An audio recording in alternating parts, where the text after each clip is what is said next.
Hola, amigas y amigas de Epicentro. Nuevamente llegó la hora de leer sobre unos animales que son míticos. Y son míticos porque con un beso se pueden transformar en un príncipe y viceversa. Porque, porque nos cuentan cosas, porque tienen un lenguaje propio, porque viven en el agua y también afuera, porque son, ya saben lo que son los sapos. Es de eso de lo que habla este libro, Croak y el nuevo fin del mundo, de Ricardo Zumalauia, que es mi invitado de hoy en Hora de Leer. Hola, Ricardo. ¿Qué tal, Cassandra? ¿Cómo estás? Un placer conversar contigo nuevamente. Muy bien, ¿de dónde sale, por favor, esta historia, este Croak? Bueno, es un libro que surge en realidad de la combinación de muchas cosas, creo, como mis otros libros también. Es decir, donde he tratado de combinar mi experiencia literaria, académica, mi formación oriental y también mi experiencia, digamos, del día a día, mi infancia. Por ejemplo, mi madre es de Iquitos, es de la selva, y efectivamente, yo visité niño, he visitado a mi abuela. Ella vivía con una tía donde había una pileta y donde por primera vez vio una rana de carne y hueso. Antes, bueno, en Lima no hay ranas, entonces no tenía esa experiencia más allá de la televisión o de las revistas. Y por alguna razón, esa imagen de esta rana quedó en mí y que le he combinado pues con toda la simbología que hay detrás de la rana. Como bien has mencionado, los animales tienen muchas representaciones en las diversas culturas y la rana es una de ellas, como un animal pícaro, un animal que puede estar tanto en el agua como en el aire, que puede estar en distintos hábitats. Y además que tiene para mí, una cercanía humana, digamos, como un mono, digamos. Para mí sería el equivalente a un mono, digamos, también. Ajá, claro, pero ahí, y lo dije deliberadamente porque todo el tiempo se habla de la rana, pero hay un momento que le dicen, no, usted es un sapo. Dice, no, no, a ver, un momentico, es que es distinto. ¿Cómo es que es esto, la diferencia entre lo del sapo y la rana en Croak? Exacto. Te iba a hacer la corrección, pero me contuve. Dije, No, que no, no, va a sí surgir. Va a es surgir. deliberado que lo hago. Muy bien, efectivamente. Lo que primero, efectivamente, según había mucha confusión alrededor en las tradiciones sobre estos dos animales, el sapo y la rana. El feo, el realmente feo es el sapo, que Claro. es el más feo. Por eso es el ejemplo de besar un sapo, ¿no? En el caso de la rana, que también hay una gran variedad, es un animal hermoso, es un animal con colores intensos, con unos ojos bastante expresivos, eso a nivel físico, digamos, ¿no? Ujú.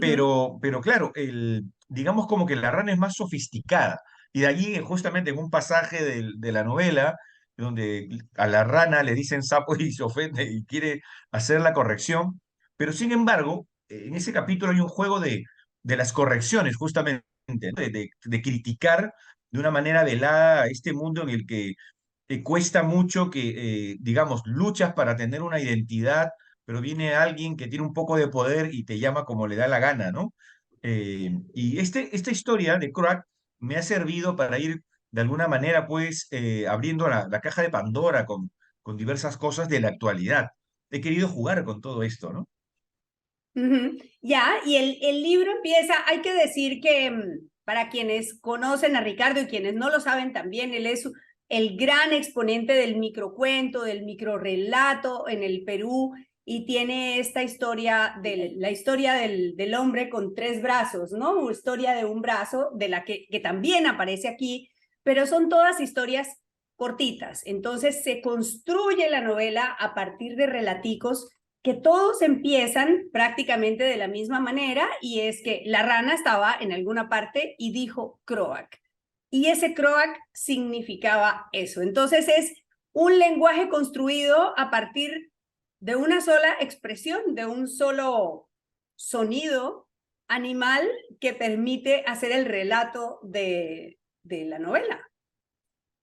Sí, exactamente. Mira, justo lo que tú acabas de mencionar ahora último, realmente se trata de una traducción.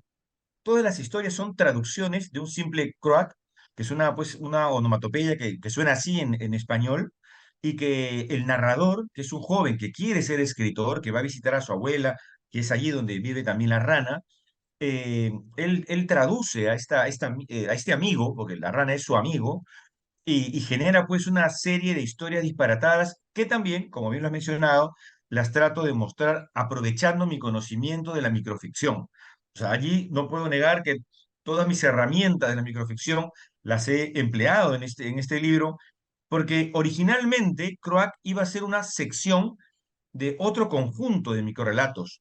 Así como he Ujú. publicado Enciclopedia Mínima, Enciclopedia Plástica, estoy preparando desde hace algunos años otra enciclopedia que se va a llamar Enciclopedia Vacía, y ahí estaba esta sección, pero ¿qué sucede? Que la rana, el narrador, este joven, apodado El Cabezón, y la abuela empezaron a crecer como personajes, Claro. empezaron a adquirir una relación triangular muy disparatada, muy surrealista, y yo creo que los escritos me pidieron, me invocaron que los separe del libro y los desarrolle unitariamente, y claro, ya ahí entré al mecanismo de novela a mi estilo, digamos, una novela fragmentaria, una micronovela, podríamos llamar, porque está bien bastante breve, con muchos microcapítulos, pero cada uno de ellos, como acabo de mencionar, sin una traducción, busca un lenguaje, o sea, el joven narrador busca como un lenguaje ideal para cada croac, y Ujú. de allí pues las alternativas son disparatadas, ¿no?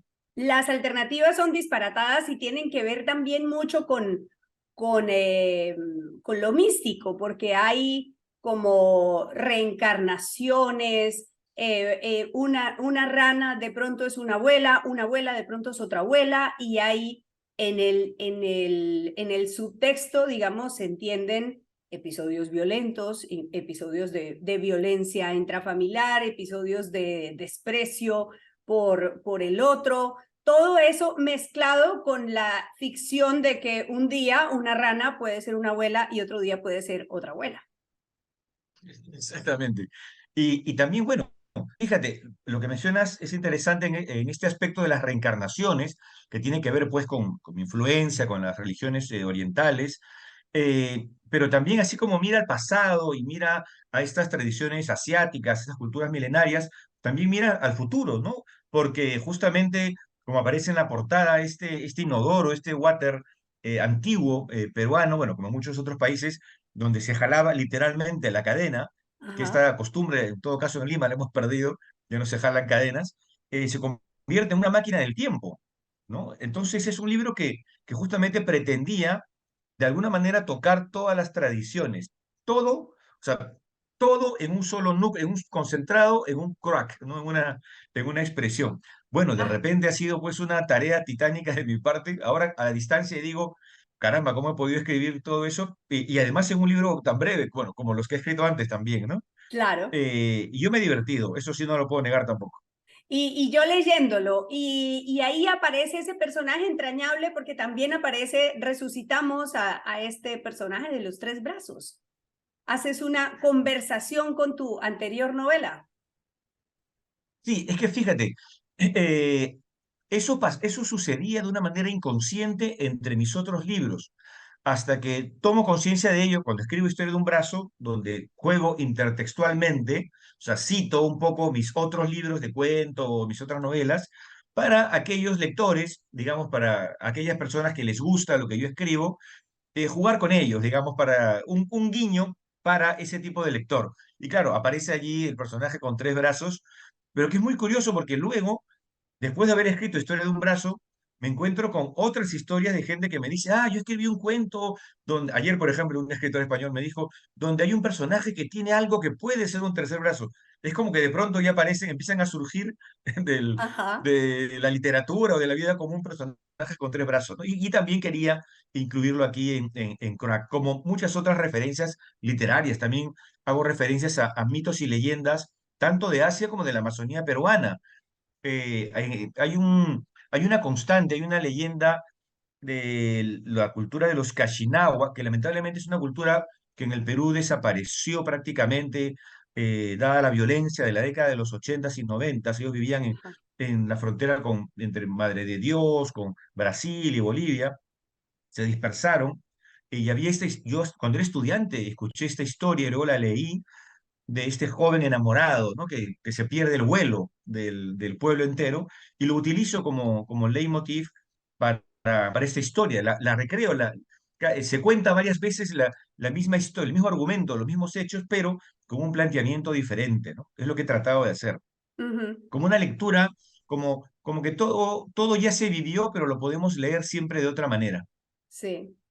Pues Croak, por esta buena historia, Ricardo, que quiere decir felicitaciones, gracias por escribir así rapidito, suave, pero con contundencia y por estar aquí en Hora de Leer. Croat, que quiere decir, Clara Elvira, muchísimas gracias por la entrevista, por la lectura, y que el libro haya podido brincar a tus manos y que hayas podido disfrutar y ojalá brincar también de alegría con la lectura. En el agua y en el aire. Gracias, Por Ricardo, por supuesto, estar en Hora de a Leer. ti. Y usted recuerde que no lo encuentra el diluvio, sino un libro debajo del brazo. Hasta pronto.